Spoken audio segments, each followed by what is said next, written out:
एक छोटा सा गांव था, नाम था सोनापुर। वहाँ एक गरीब दंपति किशन और मीरा अपनी रोजी रोटी के लिए आलू पूरी का ठेला चलाते थे। उनकी पूरी का स्वाद लाजवाब था। मसालेदार आलू की सब्जी, ऊपर से हरी मिर्च और धनिया की खुशबू, और फूली फूली गरम पूरी। लेकिन पता नहीं क्यों अब उनके ठेले पर कोई आता ही नहीं था। उसी गांव में मोहन नाम का एक आदमी भी आलू पूरी बेचता था। उसके ठेले पर रोज इतनी भीड़ रहती कि जगह भी नहीं मिलती थी। एक दिन दो ग्राहक वहीं बात कर रहे थे।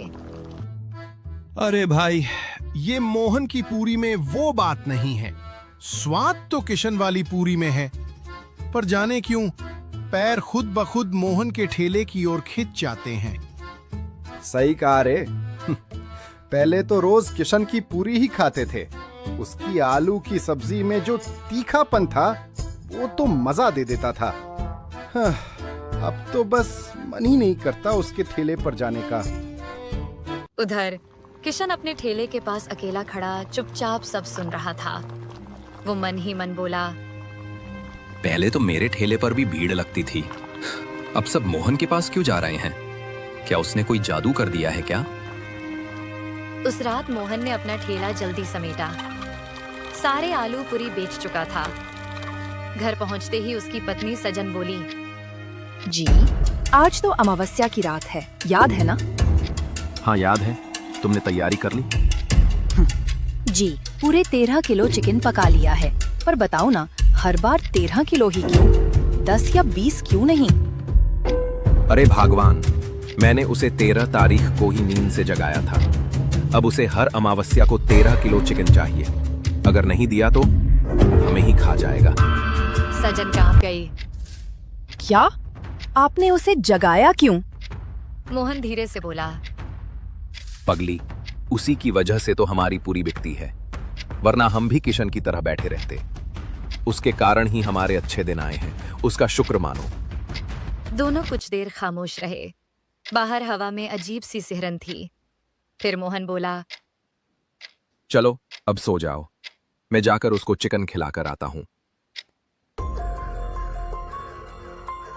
आखिर वो कौन है जो हर अमावस्या को 13 किलो चिकन मांगता है?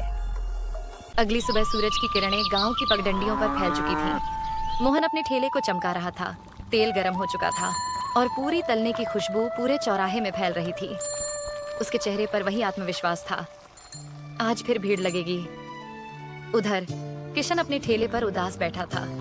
बर्तन सजे थे, आलू की सब्जी तैयार थी, पर ग्राहक कोई नहीं। वह मन में बोला, कभी मेरे ठेले पर भी भीड़ रहती थी।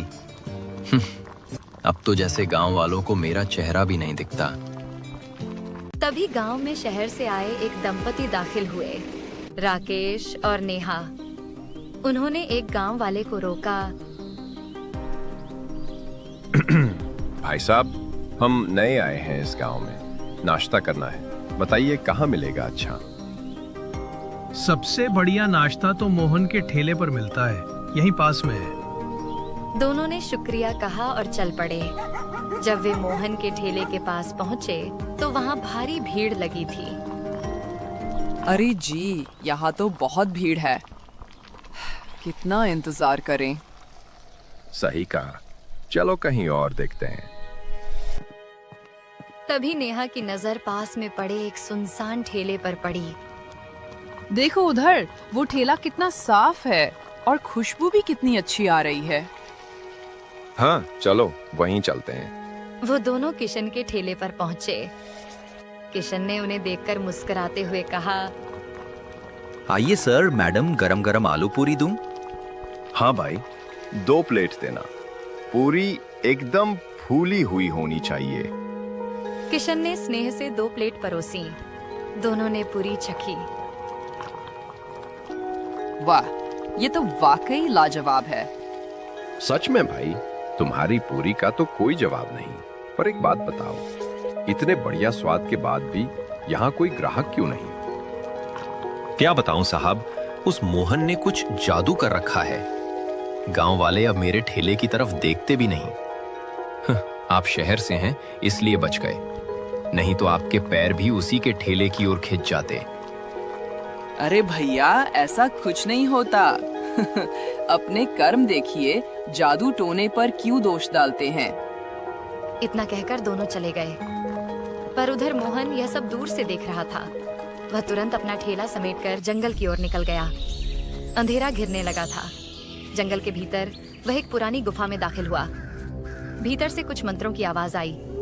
हवा भारी हो गई और ठीक 10 मिनट बाद वह पसीने से तर हाँफता हुआ बाहर निकला। अगली सुबह वही शहर वाले फिर नाश्ते के लिए निकले। सुनो जी, पता नहीं क्यों मेरा मन उस मोहन के ठेले पर जाने का कर रहा है। अरे मेरा भी।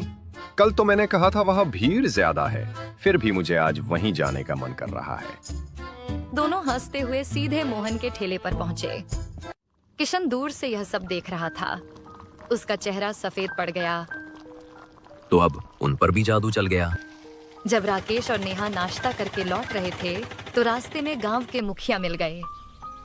कैसे हैं शहर वाले बाबू? कैसा लगा हमारा गांव? बहुत प्यारा गांव है मुखिया जी।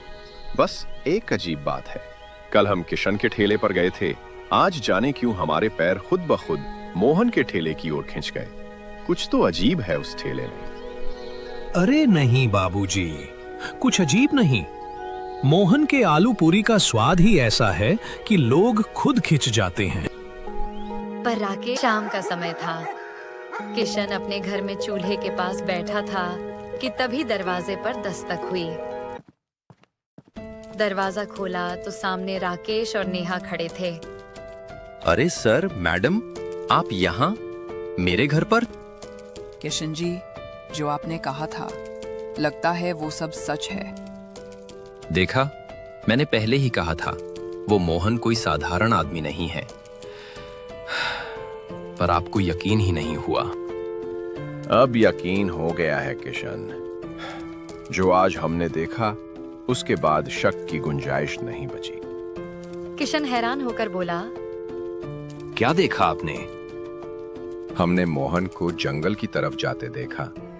एक थैली में कुछ था, शायद वही राज छिपा है वहां। तो फिर देर किस बात की? चलो आज उस जादू का पर्दा फाड़ ही देते हैं। तीनों जंगल की ओर निकल पड़े। हवा ठंडी थी, पेड़ झूम रहे थे और चारों तरफ एक रहस्यमय सन्नाटा था। सुनिए, ये कैसी गंध है? चिकन की खुशबू जैसी। लगता है मोहन ने ही चिकन लाया होगा। दूसरा कौन जंगल में चिकन लाएगा? कुछ दूर जाने पर उन्हें एक पुरानी गुफा दिखाई दी। गुफा के भीतर से किसी के बड़बड़ाने की आवाज आ रही थी, जैसे कोई मंत्र पढ़ रहा हो। किशन सुनो, ये आवाज मोहन की लग रही है। मुझे डर लग रहा है, वापस चलें? नहीं नेहा जी, अब पीछे नहीं हटेंगे, चलिए। तीनों धीरे धीरे गुफा के अंदर गए। उस रात के बाद किशन, राकेश और नेहा को किसी ने फिर कभी नहीं देखा। कहते हैं तीनों उसी गुफा में कैद हो गए और मोहन का राज राज ही रह गया। अगली सुबह मोहन ने हमेशा की तरह अपना ठेला लगाया, मुस्कुराते हुए पूरी तलने लगा और इसी तरह खत्म हो गई कहानी एक लालची आलू पूरी वाले की।